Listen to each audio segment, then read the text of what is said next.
Diario de Joan Gallardo, 25 de febrero de 2025. Seguimos con la lectura y comentarios del increíble libro de C.S. Lewis, Mero Cristianismo. Estábamos en el capítulo 2, donde C.S. Lewis se encarga de las más típicas, comunes y frecuentes objeciones a lo que ella explica como la ley moral, ¿no? O la ley de la naturaleza o la ley del hombre, como queráis.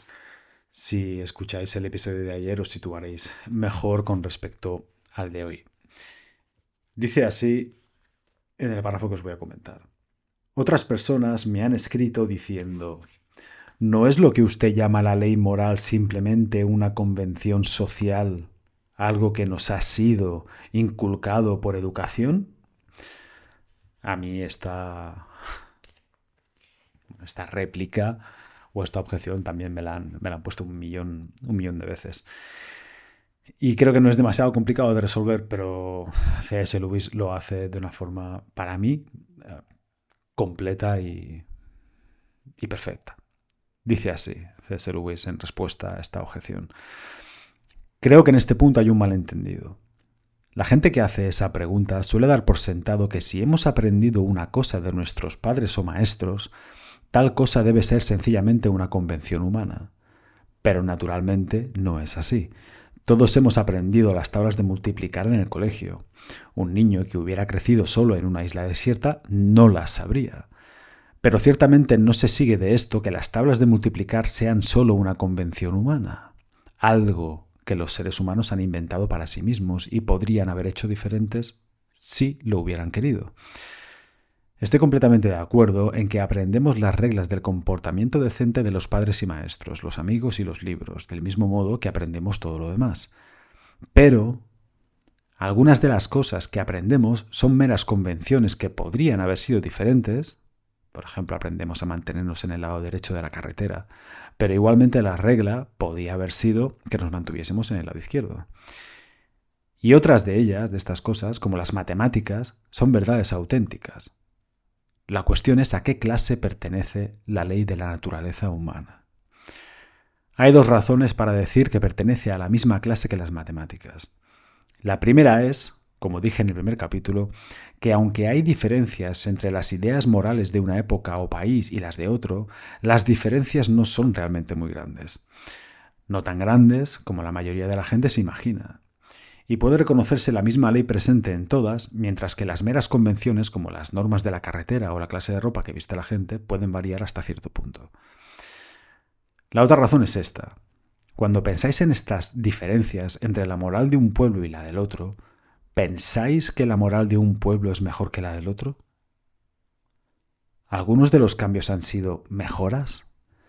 Si no, naturalmente, no podría haber habido ningún progreso moral. El progreso no solo significa cambiar, sino cambiar para mejor. Si ningún conjunto de ideas morales fuera más verdadero o mejor que otro, no tendría sentido preferir la moral civilizada a la moral salvaje, o la moral cristiana a la moral nazi. De hecho, por supuesto, todos creemos que algunas morales son mejores que otras.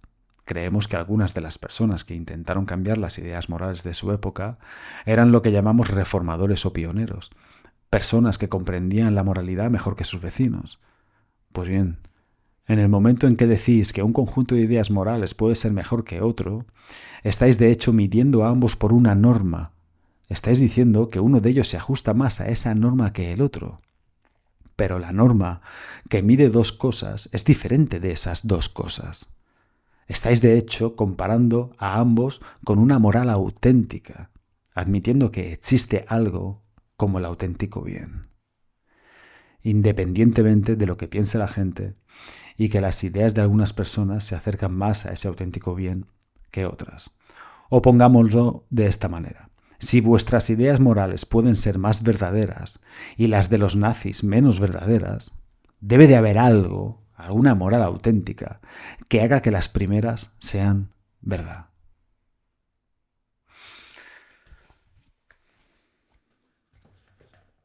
Me encanta.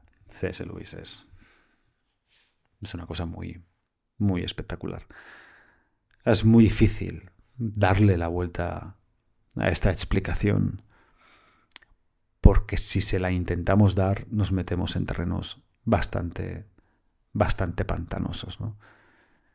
Si no hay tal cosa como una moral objetiva o una ley moral, ya no podemos hablar en términos de eso está bien o eso está mal. Tendríamos que vernos obligados a decir algo como esto está mal ahora. Esto está mal ahora. Y en otros tiempos, pues no estaba considerado que estuviese mal. O en el futuro, igual, esto que hoy considero yo que es malo, el día de mañana será aceptable. Y viceversa, ¿no? Y eso es lo que creo ese es el callejón en el que creo en el que nos metemos cuando empezamos a desdibujar ese horizonte, ¿no? Y esa vara de medir, por decirlo de alguna manera.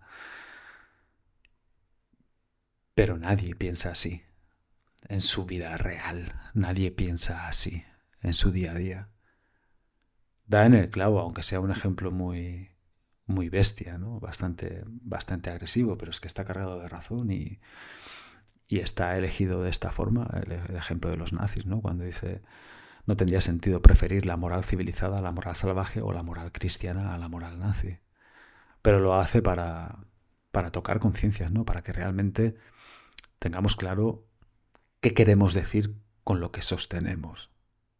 ¿Qué implicaciones tiene los postulados que abrazamos, las creencias que decimos que tenemos?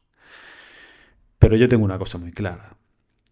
Si yo digo que tengo una creencia X y esa creencia X no se traduce en mi forma de vivir y en mis actos, en mis decisiones y en mis pensamientos, lo que tengo que asumir es que no tengo esa creencia X, sino otra. Digo que tengo esa creencia, pero desde luego no la tengo. No es lo mismo decir que uno sostiene una creencia que realmente vivir esa creencia. No tiene nada que ver. Y es algo en lo que creo que deberíamos acostumbrarnos a enfrentarnos al límite de las implicaciones que tiene aquello que decimos que creemos. No sea cosa que después allá al final encontremos una inconsistencia, una incoherencia y tengamos que reformularlo todo. O nos demos cuenta de que quizá no somos tan ateos como nos pensamos. Nada más. Nos vemos mañana si Dios quiere. Paz.